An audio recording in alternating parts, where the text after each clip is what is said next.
Hello everyone. Hello everyone, welcome to VIP to serve, जहां मिलते हैं आपको एग्जाम रिलेवेंट कंटेंट।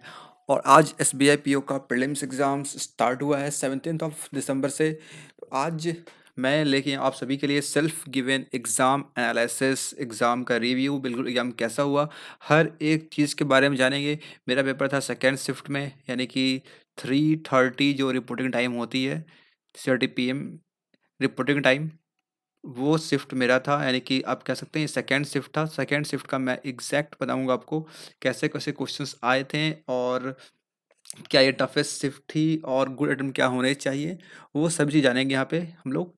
तो फटाफट से सब्सक्राइब कर दीजिए, सब्सक्राइब नहीं किए तो, और वीडियो को लाइक कीजिए। बढ़ते हैं आगे सीधा। तो सेकंड शिफ्ट में आज मेरे साथ थोड़ा सा स्टार्ट ही थोड़ा सा अच्छा अच्छा नहीं हुआ, और मैं जा रहा था सेंटर पे, और मैं 3 फ़ोटो लेके गया था। पता नहीं कैसे, कब, कहाँ मेरे तीनों फ़ोटो कहीं गिर गए, गुम हो गए। काफ़ी दिक्कत हुई। सेंटर पे था लेट से पहुँचने, तो वहाँ पे फिर मैंने फ़ोटो निकलवाया। थोड़ा टाइम लग गया, लेकिन हाँ एंट्री हो गई। 1-2 मिनट बचे हुए थे, लेकिन हाँ एंट्री हो गई मेरी। तो स्टार्ट कुछ अच्छा हुआ नहीं। तो उसके बाद जानते हैं हम लोग पेपर के बारे में। सबसे पहले बात करेंगे हम लोग इंग्लिश की। इंग्लिश में ये कुछ चीज़ें आई थी जो कि आप यहाँ देख पा रहे हैं।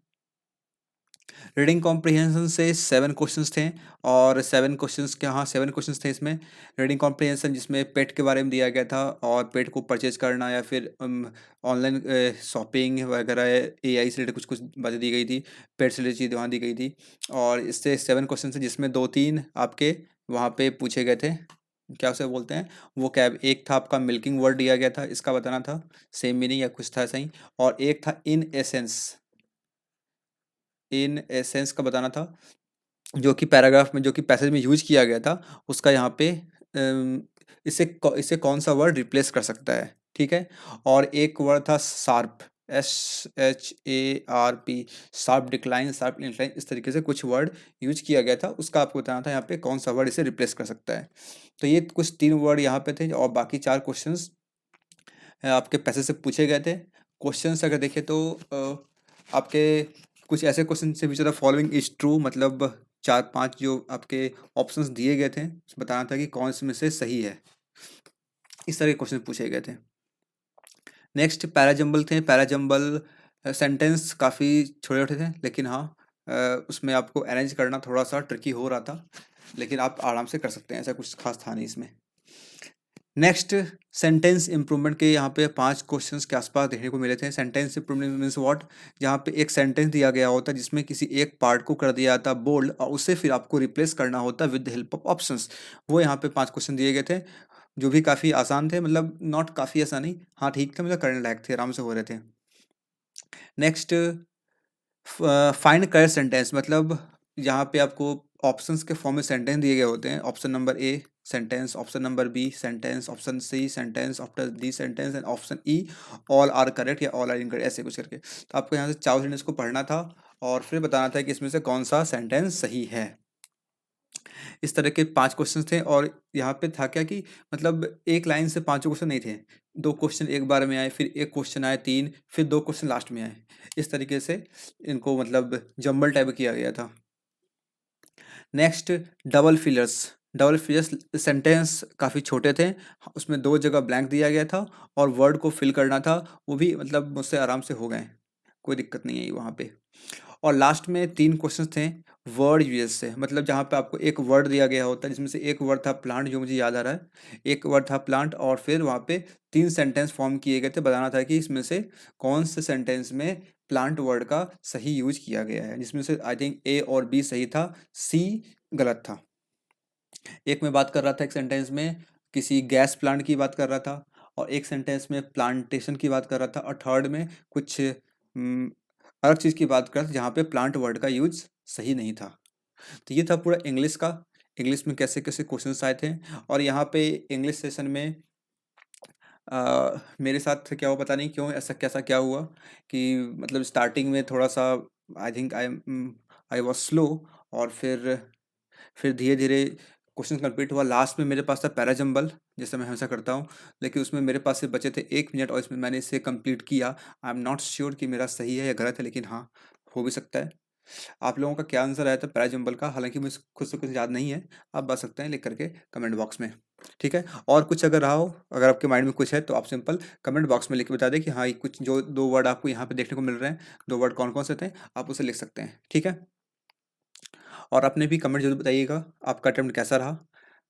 एंड इसके बाद आते हैं नेक्स्ट सेक्शन जो कि है रीजनिंग। रीजनिंग में मिसलिनियस में साइलॉग के क्वेश्चन देखने को मिले थे, आई थिंक 5 क्वेश्चन रहे होंगे, हाँ थे, और जिसमें ओनली ए फ्यू वाले थे, और ऑल वाले भी थे, मतलब ऑल ए आर बी इस तरीके से होते हैं, ऑल ए आर बी ये वाले भी थे, ओनली ए फ्यू मतलब only a few A R B ये वाले भी थे। इस तरह के क्वेश्चन दिए गए थे, 4-5 क्वेश्चन रहे होंगे जितना मुझे याद है, और ये भी आसानी से हो रहे थे, कोई दिक्कत नहीं आई थी।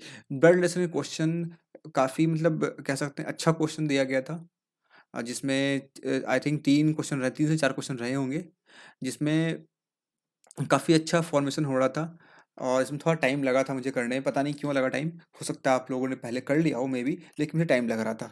ठीक है, डायरेक्शन सेंस अगर देखा जाए तो डायरेक्शन सेंस 3-4 लाइन में इस तरीके से दिया गया था, मतलब थोड़ा सा लेंदी डायरेक्शन सेंस था, जैसा कि हमेशा होता है ना, थोड़ा सा छोटा नहीं था, थोड़ा लंबा था, टेक्स्ट थोड़ा ज़्यादा लिखा गया था उसमें, और इससे जो फॉर्मेशन हुआ था उसके बाद से 3 क्वेश्चन रहे होंगे करीब, जो कि हो गए थे। टाइम लग रहा था लेकिन हो जा रहा था क्वेश्चन। इनइक्वालिटी के 3-4 क्वेश्चंस थे। इनइक्वालिटी में वही सिंपल 1 कॉमा देकर के 2 बस, या फिर सिंगल 1 तो पूरा सिंगल एक ही में था। ऐसे 3-4 क्वेश्चंस थे जो कि आराम से हो गए थे। वर्ड बेस्ड क्वेश्चन जिसमें आपको पूछा था how many letters are backward forward, ये वाले क्वेश्चन थे, और एक और कोई क्वेश्चन था जो कि मैंने नहीं किया था, इसलिए मुझे पता नहीं है। तो ये एक क्वेश्चन थे, 2 क्वेश्चन यहाँ से थे वर्ड बेस्ड क्वेश्चन। इसके बाद आते हैं हम लोग सिटिंग एलिमेंट के ऊपर, पजल के ऊपर। तो पजल्स में सर्कुलर पजल थी जिसमें 7 पर्सन सिट कर रहे थे, जिसमें से 4 पर्सन जो थे वो इनवर्ड देख रहे थे और बाकी 3 पर्सन आउटवर्ड देख रहे थे। काफ़ी सिंपल पजल थी, आराम से हो गई। मैंने 2 केस लेकर मैंने बनाया था और उसमें आराम से हो गई, कोई दिक्कत इसमें नहीं आई। इसके बाद लीनियर पजल थी, लीनियर में 9 पर्सन और सभी के सभी यहाँ पे नॉर्थ फेस कर रहे थे, और इस पजल में सबसे इम्पोर्टेंट लाइन एक लाइन दी गई थी जिसमें लिखा गया था सी और एफ के बीच में जितने लोग बैठ रहे हैं वो 2 ज़्यादा हैं, किससे, जितने सी और एफ और जे के बीच में बैठ रहे हैं, और जे जो है वो कभी भी एंड पोजिशन पे नहीं बैठेगा। जिसका ये लाइन सॉल्व हो गया होगा उसका ये पजल बहुत जल्दी बन गया होगा, जिसका ये लाइन सॉल्व हो गया होगा उसका ये पजल बहुत जल्दी बन गया होगा। जितने लोग सी और एफ के बीच में बैठ रहे हैं वो कितने हैं, एफ और जे के बीच में बैठने वाले लोगों से 2 ज़्यादा हैं। ठीक है, और एक लाइन में और लिखा गया था, वो था कि डी के लेफ्ट में जितने लोग बैठ रहे हैं वो जी के इमीडिएट राइट के राइट में बैठने वाले लोगों के बराबर है। बस ये 2 लाइन थी इसमें, इस पजल में, इस अरेंजमेंट में, जो कि ट्रिकी थी, बाकी सब इजी। इसके बाद और पजल थी, इसमें एक फ्लैट मंथ वाले पजल थे जिसमें आपको डिफरेंट डिफरेंट सिटीज़ दी गई थी, जहाँ तक मुझे ध्यान आ रहा है। कुछ वेरिएबल जरूर थे इसमें, जिससे आई थिंक 4-5 क्वेश्चन रहे होंगे, और एक फ्लैट फ्लोर वाली पजल्स थी जिसमें 5 फ्लोट एंड 2 फ्लैट दिए गए थे। तो इसमें अगर देखा जाए डुएबल पोर्शन, ये सारे के सारे पोर्शन डुएबल थे, जिसमें हाँ मुझे टाइम लग रहा था, पता नहीं क्यों मुझे इसमें टाइम लगा था वैलिडेशन में, और थोड़ा सा टाइम कह सकते हैं डायरेक्शन में थोड़ा सा लगा था, बाकी टाइम नहीं लगा। और ये पजल बहुत जल्दी हो गए थे, सर्कुलर पजल, ये पजल भी बहुत जल्दी हो गए थे, बाकी 2 पजल में थोड़ा सा टाइम लग रहा था। ठीक है, यही तो पूरे क्वेश्चन हो गए, आई थिंक 5 5 3 8 3 11 3 14 16, और यहाँ से 10 क्वेश्चन 26, हाँ वो करीब करीब हो गए क्वेश्चन, 35 के आसपास पहुँच गए। यही सारे क्वेश्चंस थे रीजनिंग के। और रीजनिंग में आपका अटेम्प्ट कैसा रहा जरूर बताइएगा लिख कर कमेंट बॉक्स में, और अगर कुछ आपको अगर याद आता है इसमें क्या था नहीं था तो वो भी आप यहाँ पे कमेंट में ऐड कर सकते हैं। और क्लियर, अब आते हैं थर्ड की तरफ। सिक्वेंस सही था एग्जाम का, English reasoning and quant, English reasoning and quant, यही सिक्वेंस चल रहा था, और इंग्लिश रीजनिंग एंड क्वांट ये सही था। और लास्ट में क्वांट था, तो क्वांट में यहाँ पे मिसिंग नंबर्स देखने को मिली 5 क्वेश्चन, आई थिंक मुझे पाँचों क्वेश्चन मुझे याद हैं। मैं आपको बता दूंगा, फिर से क्वेश्चन करवा दूंगा, कोई दिक्कत नहीं है। और 5 क्वालिटी क्वेश्चन थे। क्वालिटी क्वेश्चन में इजी कह सकते हैं आप। कुछ क्वेश्चन में यहाँ पे फैक्टर्स लगे हुए थे, जैसे कि आप कहते हैं ना, अगर A X square plus B X plus C equal to 0, ये अगर एक क्वाड्रेटिक में फॉर्म होता है तो इसमें 2-3 क्वेश्चन में आपको यहाँ पे ए का वैल्यू मतलब यहाँ पे दिया गया था, मतलब यहाँ पे 2 लगा हुआ था, किसी में यहाँ पे 3 लगा हुआ था, इस तरीके से यहाँ पे 2-3 क्वेश्चन में था, तो मतलब आपको डिवाइड करना पड़ेगा, ठीक है, फैक्टर्स को। इस तरीके से 5 क्वेश्चंस थे, आई थिंक ईजी थे, आराम से होने वाले थे, किसी भी क्वेश्चन में कोई दिक्कत नहीं आएगी। हाँ, मिसिंग नंबर सीरीज में मेरे से एक क्वेश्चन नहीं हुए जिसमें पता नहीं क्या दिया गया था, स्ट्राइक नहीं किया, पता नहीं क्यों नहीं किया, लेकिन नहीं किया, तो इसमें से मेरे से एक क्वेश्चन नहीं हुए जिसमें एक टर्म 0 दिया गया था, वो क्वेश्चन मुझसे नहीं हुआ, पता नहीं क्यों नहीं हुए, नहीं पता। अब इसके बाद ये 2 चीज़ हो गई, इसके बाद अर्थमेटिक के क्वेश्चंस थे। डबल पाई चार्ट, एक डबल पाई चार्ट दिया गया था, एक पाई ऐसे, दूसरा पाई ऐसे, ठीक है, और इसमें पहले पाई में दिया गया था, हाँ, पहले पाई में दिया गया था यहाँ पे स्टोरेज के बारे में, डिफरेंट डिफरेंट डिस्क दिया गया था, ABCD डिस्क, और उसमें कितने अवेलेबल स्पेस हैं, और सेकेंड जो पाई चार्ट थी जिसमें दिया गया था क्या था, जिसमें दिया गया था टोटल फ्री स्पेस के बारे में दिया गया था, या फिर यूज स्पेस के बारे में दिया गया था। बेसिकली कहने का मतलब है, कोई डिस्क है तो डिस्क में क्या होगा, अवेलेबल स्पेस होगा, लेट्स से इसका स्पेस अगर 1 GB है, इसमें से कितना यूज हो चुका है और कितना यहाँ पे यूज नहीं हुआ, कितना फ्री स्पेस है, इसी के ऊपर पूरी DI थी, और दोनों पाई चार्ट को सॉल्व करना होगा थोड़ा थोड़ा, और फिर क्वेश्चन थे, क्वेश्चन काफ़ी अच्छे अच्छे थे, 5 क्वेश्चन, आई थिंक 5 क्वेश्चन, किसी एक DI में 5 से ज़्यादा क्वेश्चन थे, जहाँ तक मुझे लग रहा है किसी एक DI में 5 से ज़्यादा क्वेश्चन थे, और क्वेश्चन काफ़ी ट्रिकी थे, मतलब क्वेश्चन आपको कैलकुलेशन करना पड़ेगा, ऐसा नहीं सिंपल आप पढ़ेंगे एवरेज रेशियो निकाल कर देंगे, ऐसा नहीं दिया गया था, ठीक है। और जो क्वेश्चंस हैं मेरे पास कुछ मुझे याद हैं, मैं कोशिश करूँगा इसके पेपर को बनाने की कोशिश करूँगा, बन जाती है सही है, मैं बता दूँगा आपको, ठीक है। फिर एक ये DI हो गई है, इससे 5-6 क्वेश्चन, 5 से अधिक क्वेश्चन थे ऐसा मुझे लग रहा है, मैंने काउंट नहीं किया था, लेकिन हाँ 5 से अधिक क्वेश्चन इसमें थे। सेकेंड DI थी डबल लाइन, जिसमें डबल लाइन ग्राफ था, जिसमें एक लाइन आपको दिया गया था बॉयज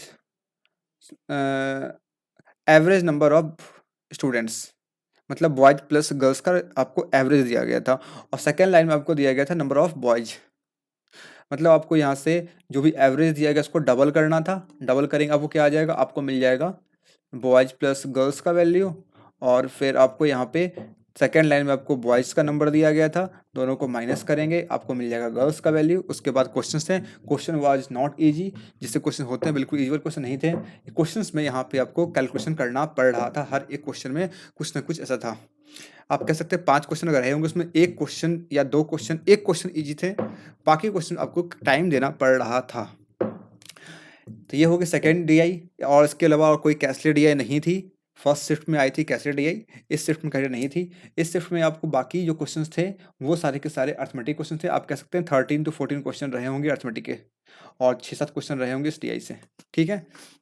तो अर्थमेटिक के क्वेश्चंस में जहाँ तक मुझे याद है, एक क्वेश्चन थी SICI की, एक क्वेश्चन मिक्सचर एलिगेशन के, एज बेस्ड क्वेश्चंस थे, as based question,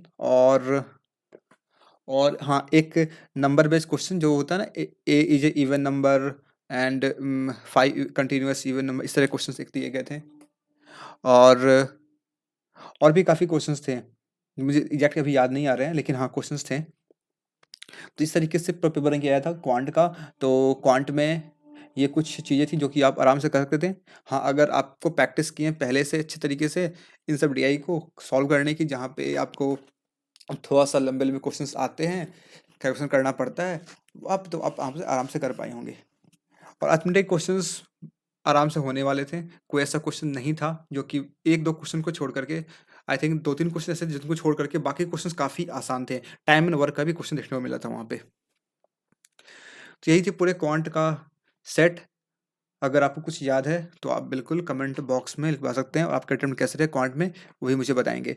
overall paper को देखें अगर, तो इंग्लिश, रीजनिंग एंड क्वांट, तो इंग्लिश में हम कह सकते हैं कि 20+ आराम से आप अटेम्प्ट कर सकते थे। 20+, 20 to 23 आराम से 22 के आसपास आप आराम से अटेम्प्ट कर सकते थे। रीजनिंग में देखें तो रीजनिंग में अगर मतलब एक एवरेज अटेम्प्ट को अगर देखें तो कह सकते हैं आराम से 25 के आसपास, 24-25 के आसपास यहाँ पे कह सकते हैं। हालांकि इससे काफ़ी अधिक भी अटेम्प्ट लोग किए होंगे, कम भी किए होंगे, लेकिन ऑन एन एवरेज आप इतना कह सकते हैं। क्वांट में अटेम्प्ट थोड़ा सा कम रहा क्योंकि जैसा मुझे लग रहा है पेपर था डुएबल, लेकिन क्वेश्चंस उतने आसान नहीं थे, टाइम लग रहे थे करने में। तो यहाँ पे भी कह सकते हैं 22-23 के आसपास आप कह सकते हैं, 22-23-24 के आसपास यहाँ से भी आप आराम से कर सकते, इतना अगर करके अगर आ रहे हैं तो I think this is good attempt. और बहुत ज़्यादा कुछ लोग ही ऐसे होंगे जो कि बहुत अधिक अटेम्प्ट किए होंगे। हालांकि इंग्लिश में 29-30 आराम से किया जा सकता था, रीजनिंग में 29-30 आराम से किया जा सकता था, और क्वांट में भी अगर मतलब जिसकी प्रैक्टिस अच्छी है वो लोग आराम से यहाँ पे भी 29 के आसपास, 25 से 27 से 29 के आसपास पहुँच सकते थे। ऐसा नहीं था पहुँचना मुश्किल नहीं था, पहुँच सकते थे। लेकिन ऑन एन एवरेज ये मुझे लग रहा है ऐसा अटेम्प्ट मैक्सिमम लोगों का रहा है। ठीक है, तो दैट्स ऑल सेल्फ गिवन ऐसे मैंने बताया आपको। और जो क्वेश्चंस हैं मैं कोशिश करता हूँ इसे कम बनाने की, अगर क्वांटिफिकेशन हो पाते हैं मुझसे तो मैं लेके आता हूँ उसके मेमोरी बेस्ड क्वेश्चन, ताकि आप लोगों को जो कल पेपर है, परसों पेपर है, 18, 19, 20 लगातार पेपर ही पेपर है, तो वहाँ पे आपको इससे हेल्प मिल पाएगी। All clear? तो बस चाहे आराम से बेफिक्र होकर के एग्ज़ाम अटैम्प्ट करें। All the best for your paper, जो जिनका भी एग्जाम है आज दिनों में सभी को ऑल द बेस्ट। अच्छे से करें, कॉन्फिडेंट रहें, बिल्कुल आपका एग्जाम अच्छा होगा। और चैनल पे नए हैं सब्सक्राइब कर लीजिएगा। Thank you for watching. Like कीजिएगा, शेयर कीजिएगा, और कमेंट करना बिल्कुल नहीं भूलिए। कमेंट बताइएगा कि आपका एग्जाम कैसा हुआ, और जो भी आपको क्वेश्चन जाना है। Thank you.